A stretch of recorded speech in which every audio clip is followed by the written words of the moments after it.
असदुद्दीन ओवैसी की शेरवानी पर चला जाता। तो नरेंद्र मोदी ने कहा था कि कपड़े देखकर पहचानो इनको। नमस्कार, मैं हूं आपके साथ अभिषेक पुंडीर। राजा सिंह को कौन नहीं जानता। ये काम को लेकर कम लेकिन विवादित बयानों के लिए ज्यादा जाने जाते हैं और उसी कारण ये पॉपुलर भी हैं। इसी कारण बीजेपी इनको निकाल भी चुकी है। लेकिन जैसे ही 5 राज्यों के विधानसभा चुनावों का ऐलान हुआ, बीजेपी ने राजा सिंह से प्रतिबंध हटाकर उन्हें टिकट दे दिया।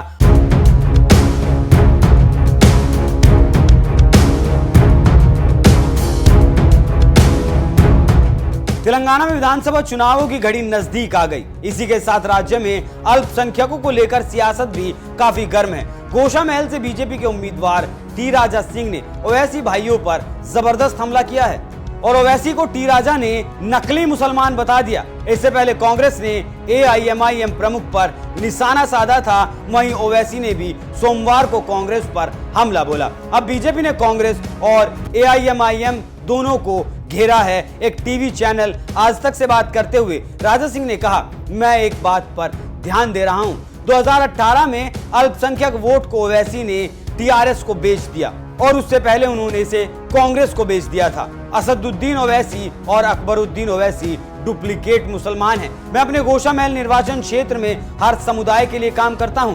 गोशा महल से चुनाव लड़ना उनका लक्ष्य था, लेकिन हो सकता है उन्होंने अल्पसंख्यक वोटों को 30 करोड़ से 35 करोड़ रुपए की कीमत पर BRS पार्टी को बेच दिया हो। यही कारण है कि उनके पास गोशा महल से कोई उम्मीदवार नहीं है। जानकारी देते चलें कि कुछ दिनों पहले इसी मीडिया चैनल से बात करते हुए तेलंगाना कांग्रेस प्रदेश अध्यक्ष रेवंत रेड्डी ने ओवैसी के कपड़ों पर कमेंट किया था। रेड्डी ने कहा था कि ओवैसी शेरवानी के नीचे खाकी निक्कर पहनते हैं। रेड्डी ने आरोप लगाया था कि ओवैसी और बीजेपी मिले हुए हैं। हमें राज्य से दोनों को हटाना है। AIMIM चीफ असदुद्दीन ओवैसी ने सोमवार को इस पर पलटवार किया और कहा, कांग्रेस को हमारी दाढ़ी और कपड़ों पर कमेंट करने की आदत है।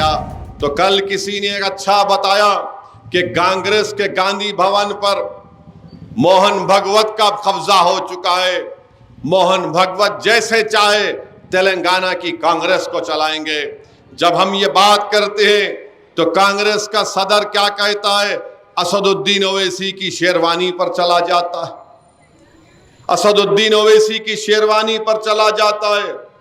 तो मैं आपको याद दिलाना चाहता हूं कि हमारे मुल्क के वजीर आजम ने भी अपनी तकरीर में कहा था, जब CAA का पूरे मुल्क में एहतजाज हो रहा था तो नरेंद्र मोदी ने कहा था कि कपड़े देखकर पहचानो इनको। मोदी ने कहा था कि कपड़े देखकर पहचानो, तो RSS अन्ना ने कह दिया शेरवानी देखकर पहचानो। मेरे अजीज दोस्तों और बुजुर्गों, मोदी ने कपड़ों की मिसाल बताकर कहा कि इनसे खतरा है, तो RSS अन्ना भी शेरवानी को दिखाकर कह रहे हैं कि इनसे खतरा है और कहते हैं कि मजलिस रजाकारों से इनका ताल्लुक है। अरे RSS अन्ना, तुम सियासत में चेपिद्दी का शेरवा हो, तुम तारीख को नहीं जानते।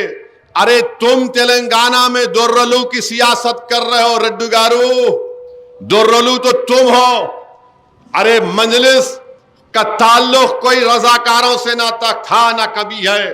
तुम हमारी तारीख को नहीं जानते। अरे अगर तुम कह रहे हो कि मजलिस का ताल्लुक उनसे है, तो इंदिरा गांधी दारुसलाम में क्यों आई थी? शिवशंकर साहब के इलेक्शन में इंदिरा गांधी क्यों आई थी?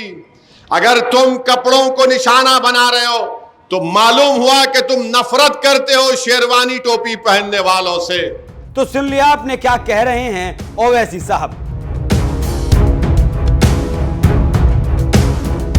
तो आप समझ सकते हैं कैसे तेलंगाना में चुनाव हो रहा है और कैसे पार्टियों के नेता चुनाव जीतने के लिए अपने बयानों को धार दे रहे हैं और बयान दे रहे हैं। अब देखना ये होगा कि आगे होता क्या है और जनता किसके बयान को तवज्जो देती है और किस पार्टी की सरकार बनती है। वैसे कहा ऐसा जा रहा है कि तेलंगाना में BRS की हालत भी खराब है और बीजेपी वोट कटवा पार्टी बनकर रह सकती है और ऐसे में कांग्रेस बाजी मार सकती है, ऐसा वहां के लोगों के बीच चर्चा है। ऐसे में फाइनल रिजल्ट 3 दिसंबर को जब आएगा तो पता चलेगा कि कौन जीत रहा है और किसकी छुट्टी हो रही है। ऐसे में अभी तो कांग्रेस, बीजेपी और बीआरएस चुनाव में अपनी पूरी ताकत झोंक रही हैं। देखना दिलचस्प होगा किसकी मेहनत 3 दिसंबर को रंग लाती है, किसके हिस्से में तेलंगाना की कुर्सी आती है। आप इस खबर पर क्या राय रखते हैं? अपनी राय हमें कमेंट कर जरूर बताएं। नमस्कार।